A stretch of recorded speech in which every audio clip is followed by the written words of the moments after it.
এক নজরে দেখে নেব আজকে সারাদিনের শিরোনাম।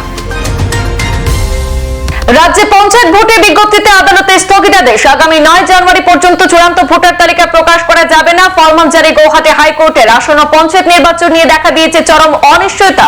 ডিলিমিটেশনে পঞ্চায়েতের আইন অবমাননা করার গুরুতর অভিযোগ। পরবর্তী নির্দেশের আগে পঞ্চায়েত নির্বাচনে কোনো বিজ্ঞপ্তি জারি করা যাবে না জানিয়ে দিল গৌহাটি হাইকোর্ট। আগামী 9 জানুয়ারি অনুষ্ঠিত হবে হাইকোর্টের পরবর্তী শুনানি।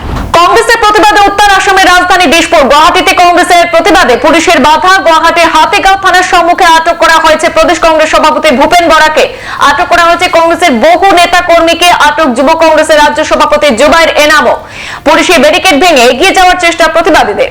পঞ্চায়েত নির্বাচনে মুখ্যমন্ত্রী ডক্টর হিমন্ত বিশ্ব শর্মার গুরুত্বপূর্ণ ঘোষণা। রাজ্যে অনুষ্ঠিত হবে পঞ্চায়েত নির্বাচন। ঘোষণা মুখ্যমন্ত্রীর। দু একটি পঞ্চায়েতে মামলা চলছে, সেই সব পঞ্চায়েতকে বাদ দিয়ে বাকি পঞ্চায়েতে অনুষ্ঠিত হবে নির্বাচন। কিন্তু পঞ্চায়েত নির্বাচন হবে স্পষ্ট করলেন মুখ্যমন্ত্রী হিমন্ত বিশ্ব শর্মা। ফেব্রুয়ারিতে নির্বাচন হবে আবার ঘোষণা করলেন মুখ্যমন্ত্রী। তন্ত্রমন্ত্রী চিকিৎসায় মর্মান্তিক প্রাণহানি শিশুপুত্রে। কাঠগড়ায় কালীসাধক মহিলা। বিজ্ঞানের অগ্রগতির যুগেও কুসংস্কার কেড়ে নিল 4 বছরের শিশুর প্রাণ। তন্ত্রমন্ত্রীর চিকিৎসায় ফুটফুটে শিশু প্রাণহানির ঘটনায় অভিযোগে কাঠগড়ায় স্থানীয় এক কালীসাধক মহিলা। শিশু মৃত্যুর দায়ভার নিয়ে শিশু পরিবার এবং কালীসাধকের মহিলার অভিযোগ পাল্টা অভিযোগে সরগরম হয়ে উঠেছে কুমারঘাটের আশ্রমপল্লী। হৃদয় বিদারক এই ঘটনা ঊনকোটি জেলার কুমারঘাট থানাধীন আশ্রমপল্লী গ্রামে। গুয়াহাটি কাণ্ডে কংগ্রেস কর্মীদের আসাম পুলিশের বাধা এবং কর্মী মেদুল ইসলামের মৃত্যুর ঘটনার প্রতিবাদে করিমগঞ্জ জেলা কংগ্রেসের ধর্ণা এবং প্রতিবাদ কার্যসূচি। প্রদেশ কংগ্রেসের সভাপতি ভূপেন বরার নির্দেশে জেলা কংগ্রেস সভাপতি রজত চক্রবর্তী নেতৃত্বে আজ কংগ্রেসের বিভিন্ন কর্মকর্তাদের নিয়ে পুলিশ সুপার কার্যালয়ের সম্মুখে ধর্ণা সেরে বিজেপির বিরুদ্ধে বিভিন্ন স্লোগান দিয়ে অফিস পাড়া উত্তাল করে তোলেন কংগ্রেস কর্মীরা। পরে জেলায়ুক্ত কার্যালয়ে উপস্থিত হয়ে জেলায়ুক্তের মাধ্যমে রাজ্যপালের উদ্দেশ্যে স্মারকপত্র প্রদান করা হয়। ইসরায়েল সূচক পেলেন সোনার ব্যাংক ম্যানেজার পুত্র। ইসরায়েল বিজ্ঞানী হলেন সোনার নগদী গ্রামের মকব্বির আলী লস্করের পুত্র আমজাদ আমিন লস্কর রাহুল। প্রত্যন্ত গ্রাম বরাক থেকে উঠে সেখানে মহাকাশ গবেষণার সুযোগ পেলেন কাছাড় জেলার সোনার কৃতি সন্তান। ইন্ডিয়ান স্পেস রিসার্চ অর্গানাইজেশন কেন্দ্রীয় নিয়োগ বোর্ডের 2023 সালের নিয়োগ পরীক্ষার বাছাই তালিকায় 153 মধ্যে 11 নম্বর স্থান দখল করেছেন আমজাদ। তার অনন্য কৃতিত্ব অর্জনের খবর চাওয়ার হতে এলাকায় খুশির জোয়ার।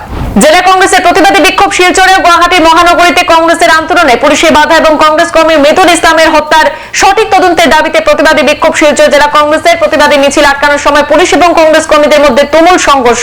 জেলা সভাপতি সহ কয়েকশো কংগ্রেস সমর্থকদের আটক করে পুলিশ। প্রতিবাদী মিছিলে কয়েক হাজার কংগ্রেস কর্মী সহ সেবা দল, যুব কংগ্রেস, মহিলা কংগ্রেস, এনএসইউআই কর্মীরা অংশগ্রহণ করেন।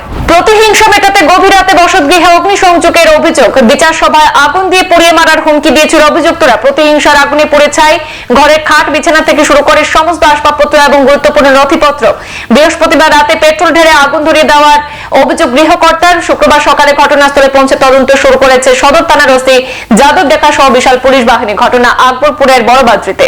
এলপি স্কুলে পড়ুয়া পকেট থেকে উদ্ধার মাদকের খালি কৌটো। স্কুলে শিক্ষকের রুটিন তল্লাশিতে ছাত্রের পকেটে পাওয়া গেল মাদকের খালি কৌটো। খবর পেয়ে স্কুলে ছুটে আসলো স্থানীয় পুলিশ। স্কুলের কচিকাচাদের পকেট থেকে ড্রাগসের খালি কৌটো উদ্ধারের ঘটনায় চাঞ্চল্য রামকৃষ্ণনগর শিক্ষাখণ্ডের মাগুরাছড়ায়। নিভিয়া পুলিশ স্কুলে উপস্থিত হয়ে খালি কৌটোগুলি বাজেয়াপ্ত করে ঘটনার তদন্ত অব্যাহত রেখেছে। হাইওয়ের উপরে দাউ দাউ করে চলল 40টি গাড়ি। সিএনজি ট্যাঙ্কারের লরির ধাক্কায় বিধ্বংসী অগ্নিকাণ্ড। ঝলসে মৃত্যু 8 জনের। হাসপাতালে ভর্তি প্রায় 40 জন। পেট্রোল পাম্পের সামনে দুর্ঘটনা। মর্মান্তিক ঘটনা জয়পুরে। রাজস্থানের জয়পুরে ট্রাক এবং ট্যাঙ্কারের সংঘর্ষে ভয়াবহ বিস্ফোরণ। প্রায় 300 মিটার জুড়ে সেই বিস্ফোরণের প্রভাব পড়ে একের পরে গাড়িতে আগুন ধরে যায়। গাড়ির ভেতরেই ঝলসে অনেকের মৃত্যু হয়, অগ্নিদগ্ধ আরো অনেকে। দেশজুড়ে মসজিদের নিচে মন্দির খোঁজা হচ্ছে। ভারতে এটা গ্রহণযোগ্য নয়। হিন্দু নেতাদের কড়া বার্তা আরএসএস প্রধান মোহন ভাগবতের। অযোধ্যা রাম মন্দিরের বিষয়টি ছিল স্বতন্ত্র, তার সঙ্গে অন্যান্য ঘটনা গুলিয়ে ফেললে চলবে না বললেন মোহন ভাগবত। যেভাবে নতুন করে বেশ কিছু স্থানে একই ধরনের ইস্যু তুলে ধরা হচ্ছে, তার ফলে ঘৃণা এবং শত্রুতার বাতাবরণ তৈরি হচ্ছে, তা কিছুতেই গ্রহণযোগ্য নয়। এই দেশে প্রত্যেককে তার ধর্ম বিশ্বাস অনুসারে ঈশ্বরের উপাসনা করার সুযোগ দিতে হবে। এতে বিঘ্ন ঘটানো মোটেই কোনো ধার্মিকতা নয় বলে দাবি মোহন ভাগবতের।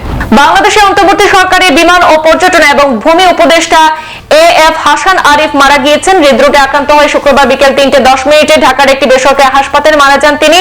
এফ হাসান আরিফের বয়স হয়েছিল মৃত্যুকালে 83 বছর। গত 8 আগস্ট অন্তর্বর্তী সরকারের উপদেষ্টা হিসেবে শপথ নেন এএফ হাসান আরিফ। তার আগে 2001 এবং 2005 সালে 28 এপ্রিল পর্যন্ত অ্যাটর্নি জেনারেল হিসেবে দায়িত্ব পালন করেছেন তিনি।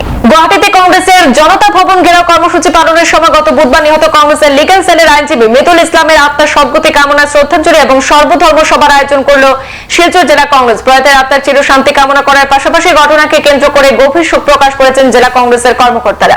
মাতাল চালকদের দৌরাত্মের লাগাম টানতে নতুন বছর শুরুর আগে জোর তৎপরতা কাজ হয়। পরিবহন, আবগারি এবং ট্রাফিক পুলিশের যৌথ অভিযান শিলচরে চলল অ্যালকোহল পরীক্ষা। মদ খেয়ে গাড়ি চালালে জরিমানা গুনতে হবে 10,000 টাকা, বাতিল হবে লাইসেন্সও।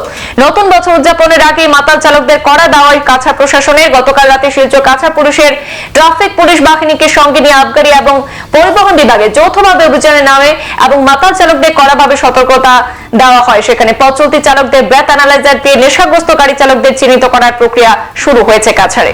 ফুরকান একাডেমি নামে বদরপুরে চালু হতে চলেছে আধুনিক এবং ইসলামী শিক্ষা সমন্বয়ে গঠিত একটি আদর্শ ইংরেজি মাধ্যম বিদ্যালয়। নতুন বছর শুরুর আগেই চলছে জোর প্রস্তুতি। নতুন বেসরকারি শিক্ষা প্রতিষ্ঠানে থাকছে দিনী শিক্ষা ও জাগতিক শিক্ষার অতি উন্নত সমন্বয়। অভিজ্ঞ শিক্ষকদের দ্বারা ছেলে ও মেয়েদের জন্য পৃথক শ্রেণীকক্ষে পাঠদান সহ পৃথকভাবে থাকছে উন্নত মানের আবাসিক ব্যবস্থাও। শিশুদের সার্বিক উন্নতি এবং বৌদ্ধিক বিকাশের উপর বিশেষ গুরুত্ব থাকবে গুণগত মক্তব শিক্ষাও। সারা রাজ্যের সঙ্গে বিজেপি সাংগঠনিক রদবদল। হাইলাকান্দিতেও পুনর্গঠিত হল মন্ডল কমিটি। ভারতীয় জনতা পার্টির সাংগঠনিক কর্মসূচির দ্বিতীয় পর্যায়ে আজ হাইলাকান্দি জেলার বিভিন্ন মন্ডল সভাপতিদের নাম ঘোষণা করা হয়েছে। জেলার 9টি মন্ডলের সভাপতিদের নাম আজ আনুষ্ঠানিকভাবে বিজেপি রাজ্য কমিটি ঘোষণা করেছে। হাইলাকান্দি শহর মন্ডলের সভাপতি হিসেবে মনোনীত হয়েছেন অমিত কুমার দেব। আজ তাদেরকে হাইলাকান্দি বিজেপি কার্যালয়ে সংবর্ধনা জানানো হয়। আবারও নেশাবিরোধী অভিযানে সফল কুমারঘাট পুলিশের গ্রেপ্তার 3। লংতরাই বেলি মহকুমার 82 মাইল থেকে কুমারঘাট হয়ে পেচাতলের অভিমুখে যাওয়ার মুখে কুমারঘাট থানাধীন পূর্ব কাঞ্চনবাড়ি এলাকায় পুলিশের নাকা চেকিং চলাকালীন বাইক এবং স্কুটিতে নেশাজাত দ্রব্য সহ 3 ব্যক্তিকে গ্রেপ্তার করেছে পুলিশ। ধৃতদের কাছ থেকে 113টি ব্রাউন সুগারের কৌটো, একটি নম্বরবিহীন মোটর বাইক এবং একটি স্কুটি আটক করা হয়েছে। ভর এবং রাজভর জাতিকে ওবিসি সম্প্রদায় অন্তর্ভুক্ত করায় বেজায় খুশি রাজভর এবং ভর সমাজ। এতে রাজ্যের সরকারের প্রতি কৃতজ্ঞতা এবং ধন্যবাদ জানিয়েছেন পাথারকান্দি বিধানসভা অঞ্চলের ভর সমাজের লোকজন। অল আসাম ভর সমাজ লঙ্গাইবেলির সাধারণ সচিব মনোহর ভর তিনি বলেন যে দীর্ঘদিনের প্রচেষ্টার পর রাজ্যের বিজেপি নেতৃত্বাধীন সরকার ভর এবং রাজভর জাতিকে ওবিসিতে অন্তর্ভুক্তি করেছে। তাই তিনি প্রত্যেক বিধায়ক, সাংসদ এবং মুখ্যমন্ত্রী ডক্টর হিমন্ত বিশ্ব শর্মার প্রতি কৃতজ্ঞতা জ্ঞাপন করেছেন। শিরোনাম এই পর্যন্তই। ফিরছি পরবর্তী অন্যান্য আপডেট নিয়ে। ততক্ষণ সাথে থাকুন এবং দেখতে থাকুন পূর্বাঞ্চল প্রতিদিন। ধন্যবাদ।